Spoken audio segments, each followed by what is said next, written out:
तो hello guys, मैं हूं आपका फेवरेट यूट्यूबर। तो बिना कोई वक्त ज़ाया किए हम अपनी वीडियो शुरू करते हैं। जैसा कि इस एपिसोड के शुरू में हमने देखा कि जियान जियामा एम्पायर के बॉर्डर पर पहुंचकर बोलता है कि आखिरकार हम यहां पर पहुंच गए। इसे सुनकर जिया खुश होती है और कहती है कि शुक्र है आखिरकार हम पहुंच गए। ये जियान को लड़ने की आवाज़ आती है तो क्वीन मेडुसा बोलती है कि दो सेक्ट आपस में फाइट कर रहे हैं, जिसे सुनकर जियान बोलता है चलो अपनी स्पीड बढ़ाएं। जैसे सीन चेंज होता है तो हम देखते हैं कि दो सेक्ट आपस में लड़ रहे हैं, एक दूसरे की धुलाई कर रहे हैं। मोटाई मैनलिंग को कहता है तुम्हारी हिम्मत कैसे हुई मेरे सेक्ट में ऐसे हमला करने की, तुम सिर्फ डार्लिंग की पीक पे हो और ऐसा रोनी बोलता है तुम्हें क्या लगता है कि मैं अकेला आया हूँ? तो अगर तुम जिंदा रहना चाहते हो तो सरेंडर कर दो वरना तुम्हें मार कर यहाँ पर ही दफन कर देंगे। मोटाई बोलता है कि तुझ में इतनी हिम्मत नहीं। सुनकर मैनली मोटाई को कहता है कि मैं तेरे साथ लड़ूंगा भी नहीं, तुम्हारे लिए कोई और आया है और चलाता है यूनफैन। यूनफैन को देख कर कहता है ये तो यूनलैंड सेक्ट का एल्डर है। यूनफैन मोटाई से कहता है कि अगर ज़िंदा रहना चाहते हो तो सरेंडर कर दो वरना यहाँ से ज़िंदा नहीं जा सकोगे। जिसे सुनकर मोटाई कहता है कि जान जाए पर देश ना जाए और अपने सेक्ट वालों को कहता है कि तैयार हो जाओ लड़ने के लिए। ये सुनकर यूनफैन कहता है कि अगर यही तुम्हारी ख्वाहिश है तो ठीक है। फिर किसी के हंसने की आवाज़ सुनकर सब देखते हैं कि ये कौन है। जैसे ही इनकी नज़र आसमान पर पड़ती है तो ये देखते हैं एक पावरफुल ग्रुप लाइन में खड़ा है, जिनको देखकर मोटाई कहता है डाओ जोंग, डाओ वैंग, डाओ लिंग, इतने पावरफुल लोग कौन हैं ये? यूनफैन इन सब को ग्रीट करता है और कहता है कि मैं यूनलैंड सेक्ट से हूँ और हमारे एल्डर का नाम यूनशन है, मुझे लगता है कि तुम उन्हें जानते हो। जियान बोलता है कि उस बुड्ढे को मैं कैसे भूल सकता हूँ। जियान और उसके साथी फिर स्टाइल के साथ ज़मीन में लैंडिंग करते हैं। यूनफैन कहता है ये लड़का और ये लड़की इन दोनों को कहीं पर तो मैंने देखा है। फिर यूनफैन की नज़र जियान की हैवी रूलर सोर्ड पर पड़ती है और कहता है ये तो जियान है।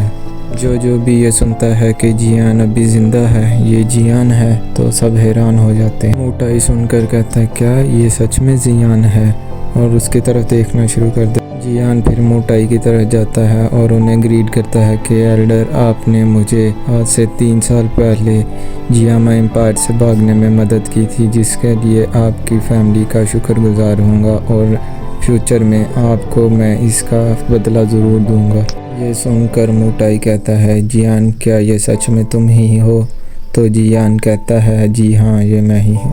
फिर मोटाई को याद आता है कि आज से 3 साल पहले जियान ने मिस्ट्री क्लाउड सेक्ट को छोड़ दिया था और वापस आने का वादा किया था। फिर यूनफैन कहता है कि जियान अगर तुम आ ही गए हो तो अब तुम वापस नहीं जा सकोगे। ये सुनकर यूनलैंड सेक्ट के डिसाइपल्स हमला कर देते हैं। ये देखकर जियान स्माइल करता है और जियान के साथ आए हुए वॉरियर हमला कर देते हैं, जो एक झटके में ही दूसरे यूनफैन के वॉरियर्स को हरा देते हैं। ये देखकर मोटाई कहता है कि एक झटके में ही इन्होंने सफाई कर दी यूनलैंड सेक्ट के वॉरियर्स की। जियान के साथ जो पावरफुल वॉरियर्स हैं वो अभी तक हिले भी नहीं। एक ही सेकंड में चारों तरफ जियान के वॉरियर फैल जाते हैं। अपने वॉरियर्स को पिटता हुआ देख के मैनली अपनी फ्लेयर गन निकालता है और हवा में फायर कर देता है ताकि उसके छुपे हुए वॉरियर्स आ सकें। ज़मीन कांपना शुरू हो जाती है। ये देखकर मैनली कहता है यूनफैन से कि देखा हमारे वॉरियर्स आ रहे हैं। जैसे ही दरवाज़ा खुलता है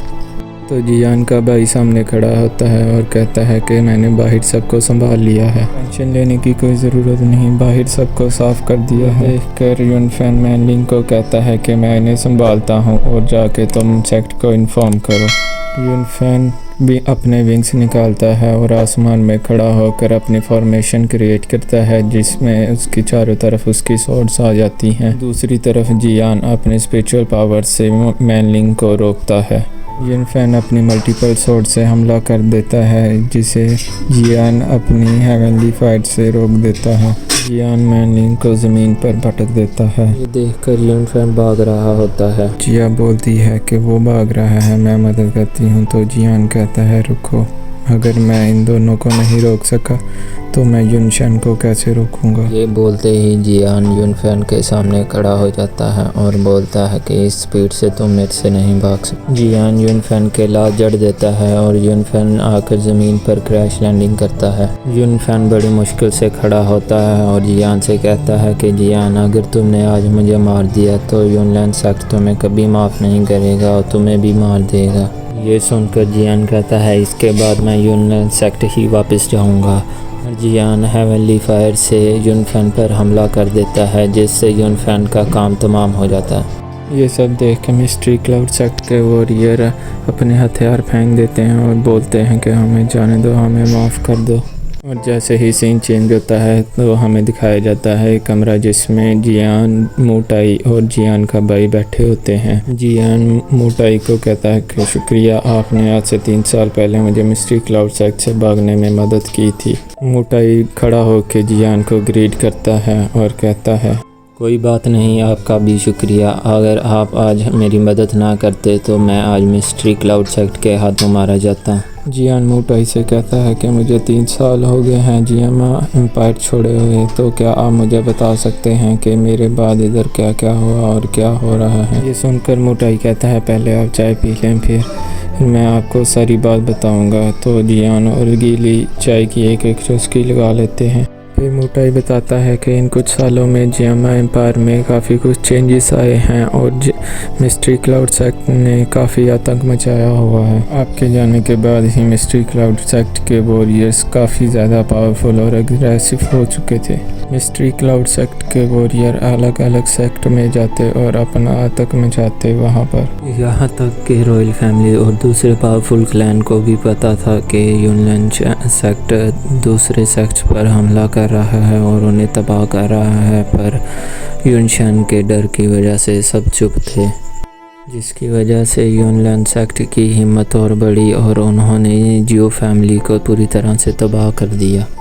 फिर सीन चेंज होता है और मिस्ट्री क्लाउड साइड को दिखाया जाता है जहाँ पर वहाँ के वॉरियर तैयारी कर रहे होते हैं। फिर हमें मिस्ट्री क्लाउड साइड का सीन दिखाया जाता है जहाँ पर युनशन कहता है कि युनफैन की कोई खबर आई। युनशन कहता है कि जेन्यू पास को हासिल करने के लिए इतना वक्त क्यों लग रहा है, तो युनफू कहता है कि मास्टर, हमें थोड़ा और टाइम देना चाहिए। युनशन युनफू को कहता है कि युनफैंग को पैगाम पहुंचा दो कि 5 दिन में वापस आ जाए। युनफू कहता है कि मास्टर, कुछ ही दिनों में हम पूरे जियामा एम्पायर पर अपना कब्जा कर लेंगे। ये सुनकर युनशन बहुत खुश होता है और कहता है कि तैयारियां कैसी चल रही हैं। मास्टर, सब बढ़िया चल रहा है। मैन पावर में तो हम बहुत पावरफुल हैं, पर इंपीरियल क्लैन में आइस एम्परर बहुत ज़्यादा पावरफुल हैं। तो युनशन कहता है, उसके लिए भी मैंने बंदोबस्त किया हुआ है, उसकी टेंशन ना लो आप लोग। फिर सीन चेंज होकर वापस जियान पर आता है और जियान पूछता है कि मोटाई बोलता है कि जब से तांगचंग को हटाकर याफी को सेक्ट लीडर बनाया है, तब से प्राइमर क्लैन काफ़ी पावरफुल हो गया है।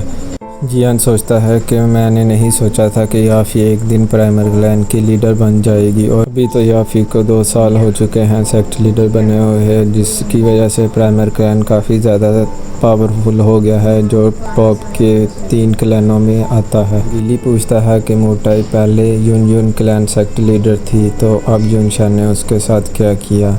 तो मोटाई बोलता है कि जियान के जाने के बाद युनशन ने युन को कैद कर लिया, और फिर मोटाई कहता है, मुझे लगता है कि युनशन अनकरीब तीनों बड़े क्लैनों पर हमला कर देगा, जिसमें प्राइमर क्लैन भी है, क्योंकि आइस एम्परर ने ड्यूक भिले की मदद की थी। ये सुनकर जियान गीली से कहता है, चलो जल्दी चलें, हमारे पास वक्त नहीं है, और दोनों मोटाई को ग्रीट कर वहाँ से चले जाते हैं। मोटाई बोलता है कि जियान अपना ख्याल रखना, और मोटाई सोचता है कि अब बहुत कुछ चेंज होने वाला है जियामा एम्पायर में। फिर उसके बाद सीन चेंज होता है और सीन चेंज होकर मिस्ट्री क्लाउड सेक्ट पर आता है और वॉरियर इधर उधर भाग रहे होते हैं, और एक कमरे में युन बैठी होती है। ये सुनकर युन कहती है कि मास्टर, अब आप क्या करने लगे हैं। फिर युन कहती है, जियान तुम कभी वापस ना आना।